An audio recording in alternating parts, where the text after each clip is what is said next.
Moments of joy and self-expression are rare among the mentally ill or the mentally retarded.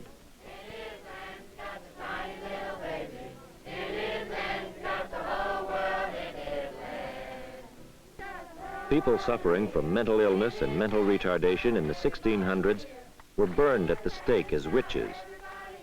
In the 1700s, they were laughed at as entertainment. They were sold and used as slave labor in the last century. And in the 20th century, they are exiled and ignored as less than human.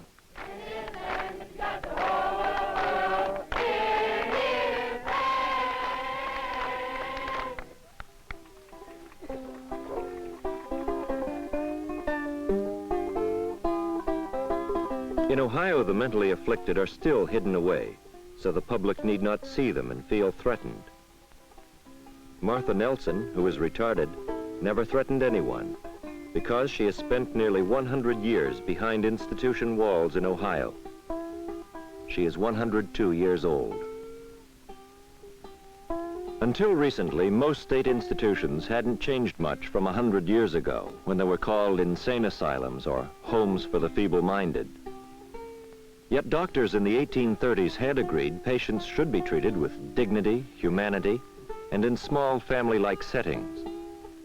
Despite such good intentions, the states soon embarked on campaigns in which dehumanization seemed to be the goal. Most mental institutions became nothing more than warehouses of misery. No mental patient would get much beyond custodial care. He would be an invisible part of a patient population, out of the public eye. He would be stored away, merely fed and housed. For most of his day, the patient would sit, with nothing to do. And until recently, most of Ohio's mentally ill and retarded were still sitting. Michael?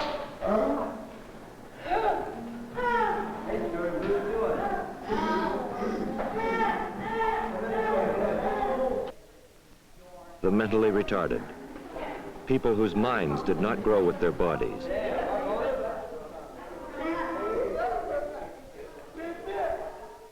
Nothing mysterious or frightening about them. Mentally, they're children.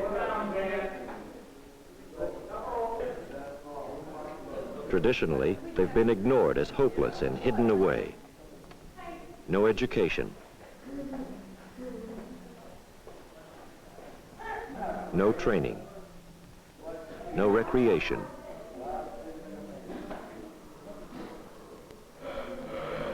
No attention. All they've had is time.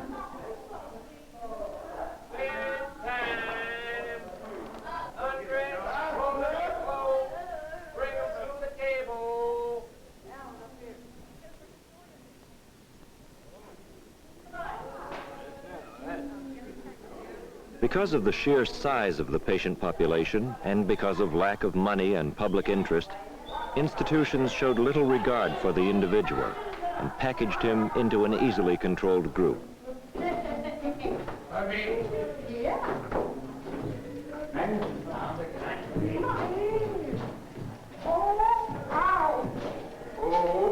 Get back now.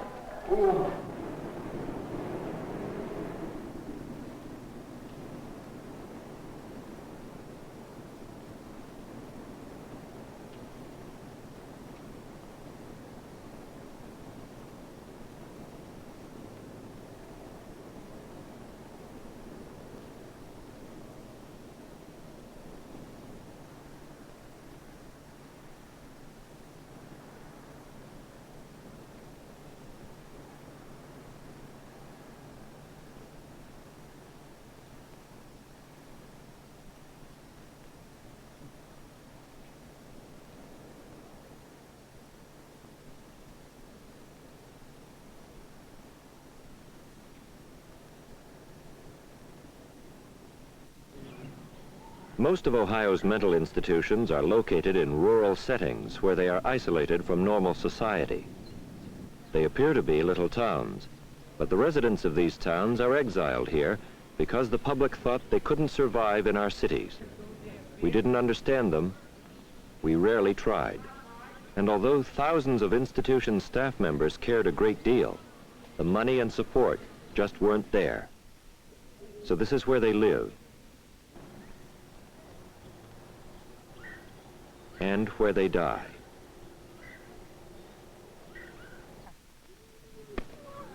A scrub baseball game. But the players can't chase a home run over the fence.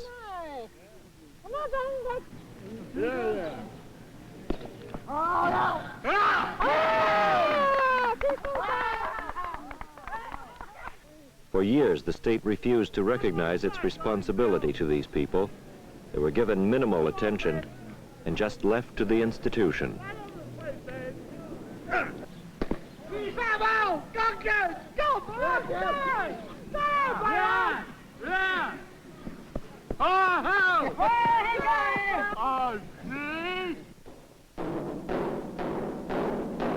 There was a lot of work to be done, and the state soon embarked on a construction campaign that would eventually change most of its institutions. Perhaps the most far-reaching program undertaken by the state was one designed to change the patient's environment to be more in keeping with life outside the institution. It was called Project Humanization. The administration committed $4.5 million to Project Humanization. One immediate use of the money was to replace aged institutional furniture with more comfortable furnishings to make day rooms seem less like bus stations, more like homes.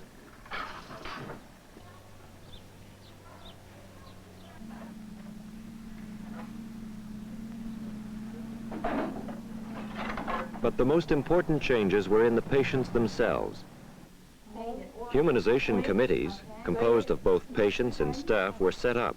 And for the first time, the patients had a chance to be heard. Changes that they'd like to see, maybe Roy and Barbara? Yes? How about Debbie? Okay, Debbie? We wanted to have the girls to go home with the alone, even have nobody, have no mommy or daddy, have to stay up here. So what you're saying is that you'd like girls who don't have family to be able to go home with other girls and their families. Okay, that's a good suggestion. You think that's a good idea? Yeah. Tony Leone is severely retarded. He lives at Apple Creek Institution in Cottage A, which has been dramatically improved with humanization funds. In Cottage A, there is one staff member for each 8 residents. There are games and balls and toys. And most of all, there are people who care. Help turn it, Tony. You gotta help turn it. Tony used to live in conditions like this, where the ratio of patients to staff is more like 40 to 1, where life is merely existence. You want to play ball? Tony's mother, Mrs. Anna Leone, has seen inspiring change in her son since humanization was started. This was the thing that stuck in my mind the most when I saw Cottage A before it was remodeled. The filth and the undressed boys and the starkness of the whole place is what gives me nightmares. But now they're just, they're not like I would have them at home. But I knew that in my unprofessional way that I wasn't getting anywhere with Tony. And I knew he needed professional help. And around my home area, there was no facilities for him to learn these things, no schooling. And so here in the behavior modification program in humanization, he was taught these things. And professional help in therapy is the key. Hi.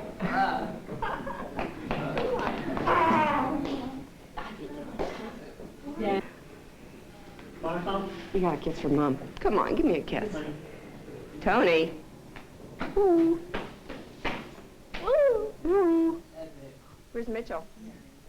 Huh? Where's Mitchell? Tony. No, stand up here and take your pants off. This is Tony's bedroom after humanization funds were put to use. Tony's progress is largely due to an intensive behavior modification program paid for with humanization funds. Behavior modification is a system of reinforcing acceptable behavior with rewards like candy and praise. Take it off. That's a good boy. Such training as Tony receives is impossible for most retarded patients, for they remain locked in large rooms with minimal personal attention. For anyone to have a chance to learn, he must be taken from the coldness of a huge pen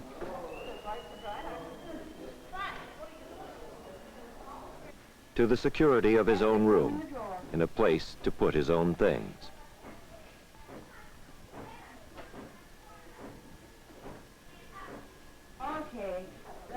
A decided contrast to the traditional method of putting clothes away for the night.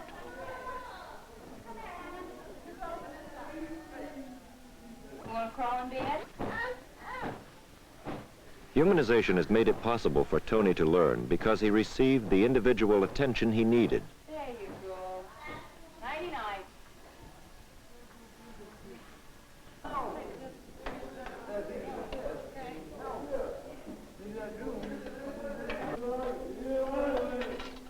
Without personal attention, even such a simple task as feeding oneself remains difficult. And 3 trips a day to the institutional dining hall do nothing to stop the resident from remaining just another mouth to be fed.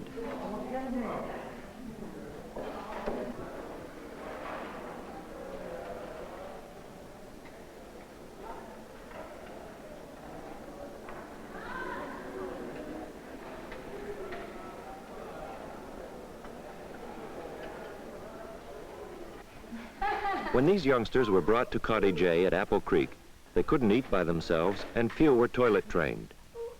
10 weeks later, they are ready to join the rest of the patients in the cottage, where humanization has dramatically changed lifestyles.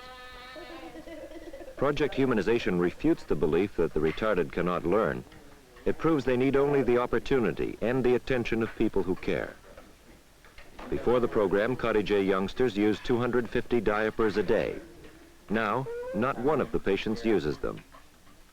Previously, only half could feed themselves. Now all but a few manage. And there is other significant progress. Self-mutilation incidents are down, and the amount of damaged clothing has been cut by 80%. You don't want your mouth? All right. This is Cottage E at Apple Creek, where humanization hasn't reached, where there is no opportunity to learn, no challenge, nothing to do. There you go! Yay! But in Cottage A, Turn it around. Oops. Uh-oh. Oops. Hey, you can get it in there. Turn it around. Turn it around. There you go. You just about got it, Petey. Come on. Turn it around. There you go. Just about, Petey. Turn it around now. Get it now. Come on, this one here. This one right there. You know. There. Come on, Petey. Hey! Good boy. Yay! Good boy. Good boy. That was quick, wasn't it? That was a good one. Right in that time, didn't you? Thank you. You're welcome. in Cottage E, patients have never had the opportunity for normal, organized activities.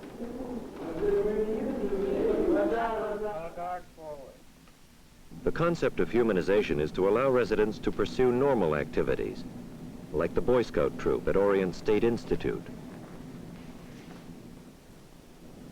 Oh, please stand for the Pledge of Allegiance. The Scout salute. I pledge allegiance to the flag of the United States of America and to the republic for which it stands, one nation, under God, indivisible, with liberty and justice for all. Today I'm going to teach you guys how to tie a square knot. There is no reason why retarded boys shouldn't learn and enjoy scouting just as much as anyone else. The spirit of humanization is to lower the barriers society has built up around the mentally afflicted. Put it over the left side. Turn it under. Take the left side of the rope. You have a square knot. A good tight knot. Somebody else want to try? Larry, you want to try? Okay, Larry, take the left piece of the rope, put it over the right. Take this side, put it over, like that. Down through. Now you're talking. Now, pull it tight. Pull tight. All right, good. That's the way, all right. Good, Joe. Eyeliner? What color are you using? This color. What color is that? Brown.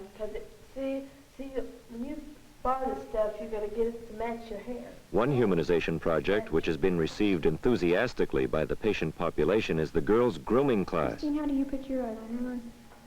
I take my eye back, do like this, and then go up. And sometimes I smear it, but I try to, get it right there. Try to get as close to your eyelashes as possible. Do you make your line thin or thick? Thin. Thin? That's come. Gosh, I don't know all that.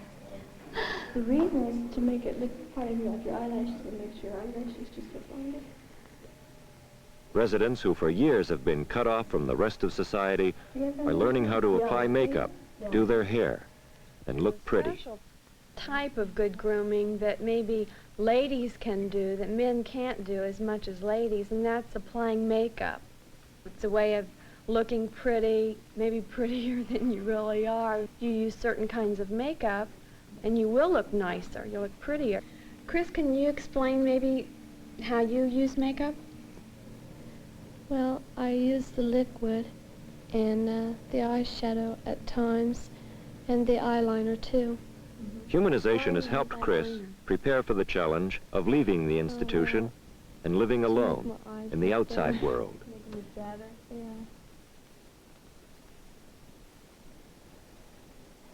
It might be a little hard, because I don't have no high school education, and others probably would get a job faster than one of us from here. But still, there is work.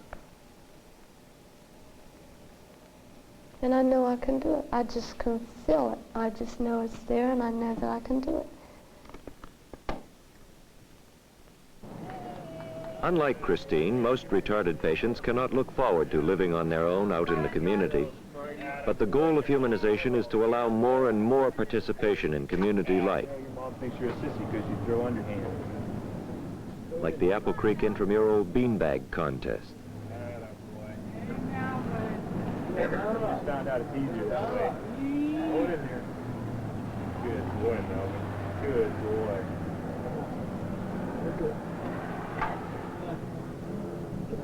Oh, Melvin, put them all in there.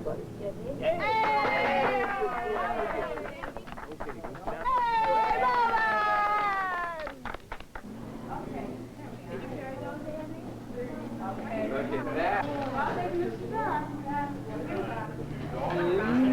Here's your sandwich. There you go, Melvin. There we are. Even though most of these patients will never be able to lead fully normal lives, they've responded so well to behavior modification and humanization, they are now able to go out into the community. For years, patients wore state-issued overalls or used clothing. Now they can go shopping with money just like anyone else. Well, what color would match it up for us? You found one you like? I like this one. Okay. Have you got enough money to buy that one? How much is it? How much is it? Well, you have to look at your price tag. Can you read that? How much is the tie, Melanie? $2.50. Right. And how much money have you got?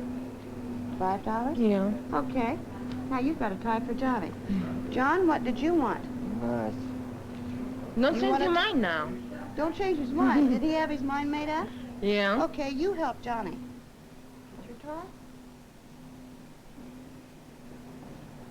$3.50. Right. You got enough money? You got $5? Dorothy Rothgab, a staffer at Mount Vernon State Institute, enjoys shopping with her patients. Look at all that. Good heavens, John. Yeah, there's 5. Yeah? So you'll have some money left over. Okay?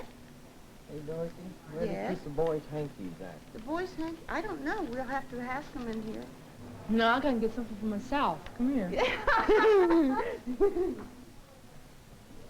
The kids love shopping. It's all new to them. I mean, What, like Georgine in her nightgown. She looks at all of them, and she can feel the material, and that means so much more than looking in a catalog, looking at a picture, and I'll have to settle for this. But when they can see it, and hold it, and touch it, you know, it just does something to them. And they've been shut in too much, too long. And it's not fair, because you go shopping, I go shopping, and all these people have been shopping.